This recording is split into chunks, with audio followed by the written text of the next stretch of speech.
కృష్ణాంజలి గారు భువనేశ్వరి గారు మొన్న మాట్లాడిన చాలా ఆవేదనతో ఆవిడ మాట్లాడిన మాటలు సుదీర్ఘంగా కూడా మాట్లాడారు. సో దీన్ని ఏ రకంగా చూడాలి? ఇప్పుడు నారా భువనేశ్వరి ఆవిడ ఇప్పుడు కుప్పం నియోజకవర్గానికి సంబంధించి చంద్రబాబు నాయుడు తరచూ వెళ్ళలేరు కాబట్టి బహుశా ఆవిడ కుప్పం నియోజకవర్గానికి సంబంధించినటువంటి రాజకీయ పరమైనటువంటి అంశాలు, అక్కడ ప్రజల సమస్యలు ఏమైనా మాట్లాడటానికి ఏమైనా వెళ్తున్నారేమో నాకు తెలియదు. ఆవిడ తరచూ కుప్పానికి సంబంధించినటువంటి వ్యవహారాలు మాత్రమే చూస్తున్నట్టు కనపడుతుంది. ఆవిడేం తెలుగుదేశం పార్టీలో లేరు. అయితే నారా భువనేశ్వరి మీద అసెంబ్లీలో వైఎస్ఆర్ కాంగ్రెస్ పార్టీ అధికారంలో ఉన్నప్పుడు అసెంబ్లీలో మాట్లాడినటువంటి మాటలు వాస్తవం, అది అందరికీ తెలిసినటువంటి విషయమే. అప్పుడు అందరూ ప్రజాస్వామికవాదులందరూ దాన్ని తప్పన్నటువంటి పరిస్థితులు ఉన్నాయి. ఆ తర్వాత బహుశా చంద్రబాబు నాయుడు అరెస్ట్ తర్వాత అనుకుంటా నారా భువనేశ్వరి కూడా చాలా సభల్లో కూడా ఈ సత్యమేవ జయతే అనేది సభలు పెట్టారు. ఆమెను కూడా కొన్నాళ్ళు చంద్రబాబు నాయుడు జైల్లో ఉన్నప్పుడు కొన్ని సభలు పెట్టి తెలుగుదేశం పార్టీ వాళ్ళు చెప్పినటువంటి పరిస్థితి ఉంది. మరి ఇప్పుడు ప్రత్యేకంగా ఎప్పుడు అయిపోయినటువంటి వ్యవహారం అది. ప్రత్యేకంగా ఇప్పుడు మళ్ళీ సభలు పెట్టి ఆ విషయాలు మళ్ళీ మాట్లాడాల్సినటువంటి అవసరం ఎందుకు వచ్చిందో ఏందో నాకు తెలియదు. ఒకవేళ గుర్తు చేసి ఉండొచ్చేమో కానీ అది ఇప్పుడు వచ్చి మళ్ళీ అలాంటి విషయాలు, ఆ పాత విషయాలు అని ఇప్పుడు ఆవిడ భువనేశ్వరి వచ్చి మాట్లాడేటువంటి మరి ఇప్పుడు కొత్తగా వచ్చే సంగతి ఏముంటదని నేను అనుకోవటం లేదు. నాకున్నటువంటి అనుమానం ఏంటి అని అంటే, ఒకవేళ ఏమన్నా చంద్రబాబు నాయుడు కుటుంబం నుంచి ఇప్పుడు ఆల్రెడీ చంద్రబాబు నాయుడు ముఖ్యమంత్రి, నారా లోకేష్ మంత్రి, నందమూరి కుటుంబం నుంచి బాలకృష్ణ ఎమ్మెల్యే, బాలకృష్ణ ఇంకొక అల్లుడు ఎంపీ, ఈ విధంగా ఉన్నారు. మరి ఏమన్నా భువనేశ్వర్ను కూడా వచ్చే ఎన్నికల్లో ఆవిడ కూడా ఏమైనా ఎన్నికల్లో దించాలనుకుంటున్నారా? లేకపోతే కుప్పం నుంచి ఆవిడేమైనా పోటీ చేయించి చంద్రబాబు నాయుడు ఇంకో చోట నుంచి ఏమైనా పోటీ చేస్తారా? లేకపోతే చంద్రబాబు నాయుడుకి ఏమైనా రిటైర్మెంట్ ఇచ్చే ఉన్న ఈవిడతో పోటీ చేస్తారా? ఏదో నాకు తెలియదు, నేనేమి అలాంటి కామెంట్స్ చేయట్లేదు. కానీ అసలు ఇప్పుడు కుప్పం నియోజకవర్గంలో వెళ్ళి ఆయన తరపున ఏమైనా మాట్లాడితే మాట్లాడొచ్చాం, కానీ ఇప్పుడు వచ్చి పాత విషయాలన్నీ మాట్లాడి ఇప్పుడంతా కూడా సంబంధించినటువంటి అంశాలు ఈ సభలో ఇవన్నీ కూడా అంత అవసరం ఉన్నటువంటి విషయాలు అవసరం లేదు అని నేను అనుకుంటున్నా. మరి అంత అవసరం ఏమొచ్చిందో తెలుగుదేశం పార్టీకి నాకు తెలియదు. ఇప్పుడు వైఎస్ఆర్ కాంగ్రెస్ పార్టీ వాళ్ళందరూ వీళ్ళ దృష్టిలో పేటీఎంలే. వీళ్ళేమో చాలా నికార్స్ అయినటువంటి శుద్ధపోసలు అన్నమాట. తెలుగుదేశం పార్టీకి ఎవరైనా జనాలు వస్తేనేమో స్వచ్ఛందంగా తరలొచ్చి 75 ఏళ్ల వయసులో చంద్రబాబు నాయుడు గారిని చూడటానికి పొలోమని పరిగెత్తుకొని వస్తున్నారు అనేటటువంటి ప్రచారం. జగన్ గారికి వస్తేనేమో టార్గెట్ ఇచ్చారంట. ఏమైనా ఎలక్షన్ ఉందా, ఏమైనా భారీ బహిరంగ సభ పెడుతున్నా టార్గెట్ ఇవ్వడానికి? ఏం మాట్లాడతారో వాళ్ళకి అర్థం కాదు అసలు. అంటే వైఎస్ఆర్ కాంగ్రెస్ పార్టీ అధ్యక్షుడు జగన్మోహన్ రెడ్డి గారు మీలాగా మీ తెలుగుదేశం పార్టీ లాగా ఎప్పుడు నలుగురు చేతులు కలిపితే తప్ప లేనటువంటి వ్యక్తి కాదమ్మా. సింగిల్ గానే రాజకీయాలు చేశారు. జగన్మోహన్ రెడ్డి గారు డైరెక్ట్ గా వెళ్ళి పరామర్శించలేరా? బల ప్రదర్శన లేకుండా ఎప్పుడు బల ప్రదర్శన అంటే ఈసారి చూపిస్తాం. బల ప్రదర్శన అంటే ఎట్లా ఉంటుందో ఈసారి బహిరంగ సభ పెట్టి బల ప్రదర్శన అంటే ఎలా ఉంటుందో చూపిస్తాం. ఇది బల ప్రదర్శన కాదు. బల ప్రదర్శన చూపించే రోజు ముందుంది. అప్పుడు దాకా వెయిట్ చేయండి మీరు. అమ్మా రమ్య గారు వినండి అమ్మా. మీరు కూడా నీతులు చెప్తే మేము ఏ స్థాయిలో కానీ వినండి. మీరు కూడా నీతులు చెప్తే ఇవ్వాల్సిన పరిస్థితి వస్తుంది మాకు అమ్మ గారి. వినండి అమ్మా, మీరు వింటేనే మాట్లాడతాం. మీరు మాట్లాడినప్పుడు నేను విన్నా. అందుకనే మీరు మాట్లాడినప్పుడు మీ నోటికి ఏది వస్తే అది అద్దు అదుపు లేకుండా మాట్లాడినా చాలా పద్ధతిగా నేను విన్నా. భువనేశ్వర్ గారి దగ్గర కూడా వెళ్ళి మాట్లాడదాం. అన్ని మాట్లాడదాం. ఎవరు పేటీఎం ఎవరిని కూర్చోబెట్టి ఐటీడీ అనేటువంటి ఉగ్రవాద సంస్థని శాలరీలు ఇచ్చి నడుపుతా ఉన్నారో, మీ తెలుగుదేశం పార్టీ ఆఫీస్ లో ఎన్ని యూట్యూబ్ ఛానల్ నడుపుతున్నారో అన్నిటి మీద డిస్కస్ చేద్దాం. మీ Telugu Desam party Hyderabad head office లో నడుపుతున్నటువంటి యూట్యూబ్ ఛానల్ లో ఎన్ని డబ్బులు ఇచ్చి నడుపుతున్నారో ఒకసారి దాంట్లో మాట్లాడదామమ్మా. నో వేసుకొని మాట్లాడటం కాదమ్మా.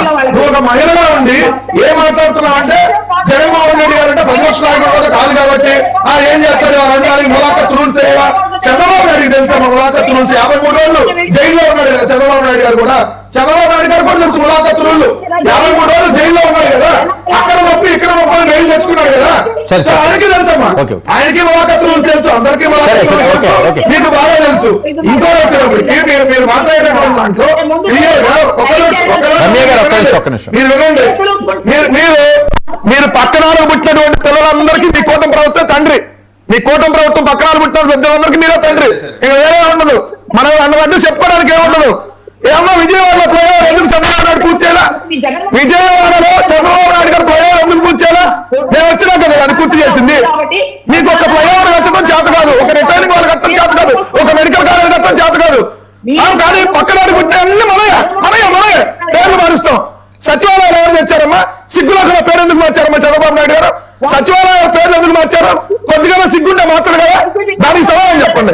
ఇదే బోధాపురం ఎయిర్పోర్ట్ గురించి కూడా చెప్తా.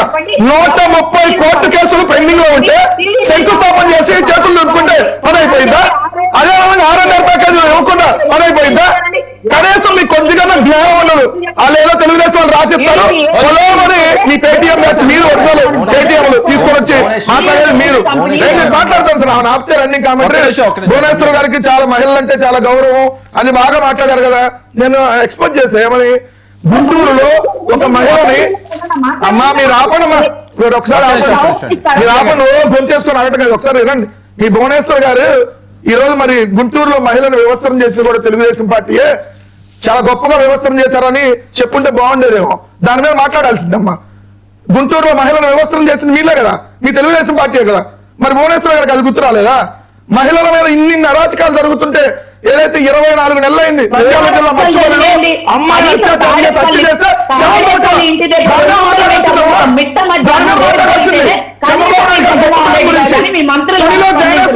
ఏమైంది? అవనగడ్డలో దివ్యాల అమ్మాయి ఏమైంది? ఎక్కడికి వెళ్ళారు ఇప్పుడు వరకు? ఎందుకు ఆచూకీ దొరకలా? తునిలో జ్ఞానేశ్వర అమ్మాయి ఆచూకీ ఎందుకు దొరకలా అప్పటి వరకు? అవునమ్మా, మీరు బాగా గౌరవిస్తారు, మీ గౌరవం నేను చెప్పరా? మన హోంమంత్రి ఎవరో తెలుసా అమ్మా? అమ్మ అనే పదాన్ని నీచంగా మాట్లాడినటువంటి వ్యక్తి మన గౌరవ హోంమంత్రి. భారతమ్మ గారి గురించి, విజయమ్మ గారి గురించి వీళ్ళందరినీ ఆ భారతమ్మ అంటారు, విజయమ్మ గారు విజయమ్మ అంటారని చెప్పి అబ్బా అనేటటువంటి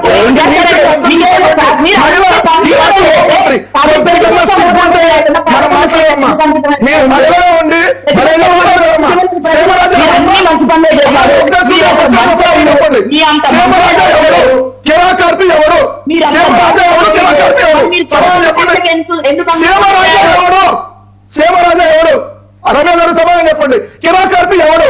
వాళ్ళు మహిళలు మాట్లాడిన మాటలు సాటి మహిళగా మీకు కలపలేదా? ఏమో కళ్ళే ఉన్నాయి కదా మనకి, చెవులు కనపడుతుంది గట్టిగానే. సేమరాజా ఎవరు? సేమరాజా ఎవరు? కిరాకార్పి ఎవరు? ఇట్లాంటి ఎదవలందరూ మీరు పార్టీ కూర్చోబెట్టుకొని సిగ్గు లేకుండా మీరు మహిళల గురించి మాట్లాడుతున్నారు. సేమరాజా ఎవరు? ఎందుకు మేము కంప్లైంట్లు ఇస్తే ఇప్పుడు వరకు అరెస్ట్ చేయలేదు? కిరాకార్పి ఎవరు? వాళ్ళు ఎందుకు అరెస్ట్ చేయలేదు? సమాధానం చెప్పండి. నేను అడిగిన దానికి ఒక్కటే ప్రశ్నకి మీకు సమాధానం లేదు, ఒక్కదానికి కూడా మీరు చెప్పరు. సేమరాజా మాట్లాడిన మాటలు మీకు బాగున్నాయా? మీరు సమర్థిస్తున్నారా? కిరాకార్పి మాట్లాడిన మాటలు మీరు సమర్థిస్తున్నారా? మీరు సమర్థిస్తున్నారా? సేమరాజా మీరు సమర్థిస్తున్నారా?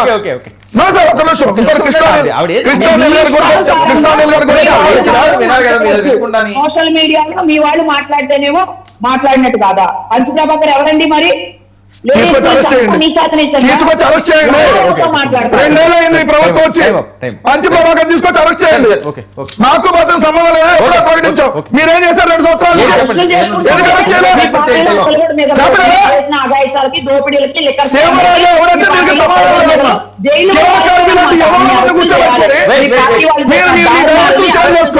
మీరు మహిళల గురించి మాట్లాడతారు, తెలుగుదేశం వాళ్ళు మీరు మహిళల గురించి మాట్లాడుకోవాలి.